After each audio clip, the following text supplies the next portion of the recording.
And S, அடுத்ததாக வந்து இவரை பற்றி சொல்லணும்னா வந்து he's a brilliant actor.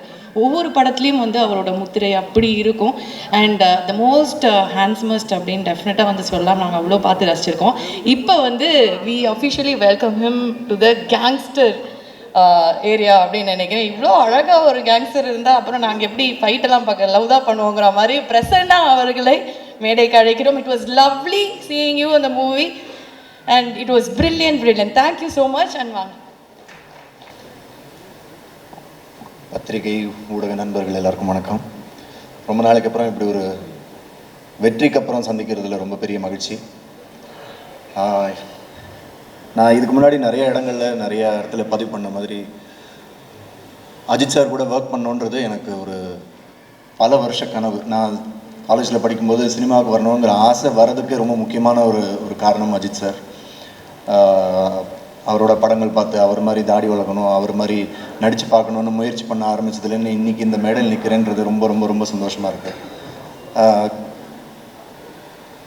Mankatha படம் அனௌன்ஸ் பண்ண டைமில் திடீர்னு ஒரு நாள் வெங்கட் பிரபு கூப்பிட்டாரு.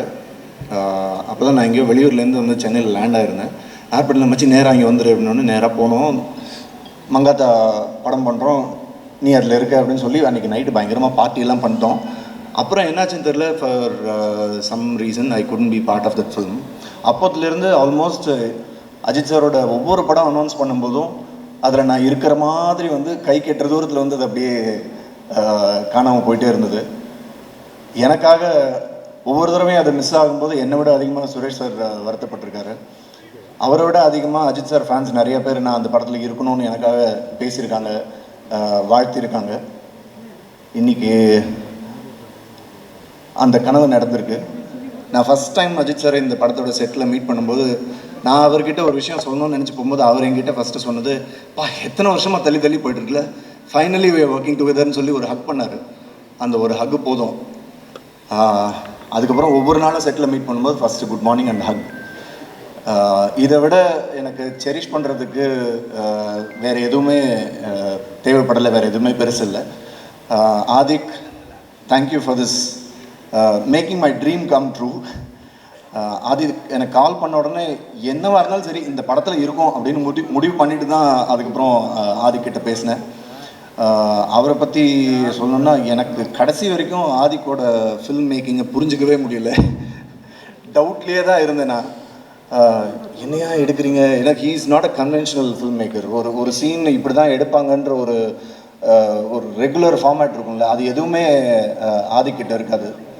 என்ன எடுக்க போகிறாருன்னு தெரியாது, எப்படி மாற்ற போகிறாருன்னு தெரியாது. ஸ்பாட்டில் திடீர்னு டைரக்ட் வந்து ஆக்சுவலாக அந்த க்ரூஸில் இருக்கும்போது நான் எனக்கு ஒர்க் இல்லைன்னு தூங்கிட்டு இருந்தேன் ரூமில். திடீர்னு அசிஸ்டன்ட் டைரக்டர் வந்து, சார் வாங்க காஸ்டியூம் போடுங்க, ஷார்ட் ரெடி பண்ணு. என்னையா ஷார்ட்னா வாங்க சொல்கிறோம்னு சொல்லி கூப்பிட்டு போய் அந்த பொண்ணை பக்கத்தில் நிறுத்தி திடீர்னு அந்த புன்னகை அரசி டைலாக்லாம் சொல்ல சொன்னார். எனக்கு ஒன்றுமே புரியல. என்னையா இது டைலாக்னு எனக்கு சுத்தமாக ஈடுபாடே இல்லாமல் தான் சொன்னேன். அப்போ வந்து டைலாகு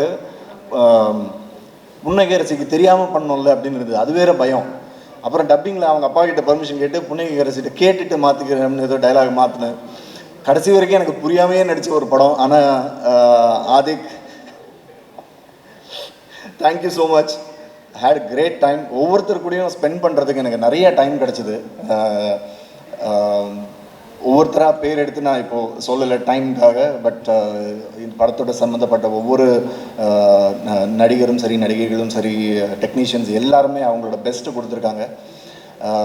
ஸோ இந்த படத்தை இவ்வளோ பெரிய ஹிட் ஆக்குன ரசிகர்களுக்கு பெரிய நன்றி. ஏன்னா ஒவ்வொரு ஷாட்டும் நான் போகும்போது நான் தான் அஜித் சாரோட பெரிய ஃபேன் அப்படின்ற ஒரு இருமாப்பில் போனால் ஆதிக்கு வந்து அதெல்லாம் தவிடு பொடியாக்கி ஒவ்வொரு ஷாட் வைக்கும்போதும் இன்றைக்கி தியேட்டரில் என்ன ரெஸ்பான்ஸ் இருக்கோ ஷாட் முடிஞ்சோடனே ஆதிக்கும் ஒரு அசோசியேட் ஹரிஷும் விசில் அடித்து கைத்தட்டி தியேட்டரில் என்ன ரெஸ்பான்ஸ் இருக்குமோ அதை அங்கேயே காமிச்சிடுவாங்க. அப்படி ரசித்து ஒவ்வொரு ஷாட்டும் ஒவ்வொரு ஃப்ரேமும் பார்த்து வச்சு அவருக்காக செலிப்ரேட் பண்ணது. இன்றைக்கி அந்த செலிப்ரேஷன் எல்லாம் தியேட்டரில் பார்க்குறது ரொம்ப ரொம்ப சந்தோஷமாக இருக்குது. ஆதிக், அடுத்த படம் நம்ம பண்ணோன்னா உங்கள் கதையை புரிஞ்சுக்கிட்டு நடிக்கணும்னு ஆசைப்பட்றேன். Thank you so much for the wonderful opportunity. Maitri Movie Makers, welcome to Tamil cinema and இன்னும் நிறைய பெரிய வெற்றிகளை நீங்கள் தமிழ் சினிமாவுக்கும் கொடுக்கணும்னு கேட்டுக்கிறேன். Thank you so much. Thank you everyone. நன்றி.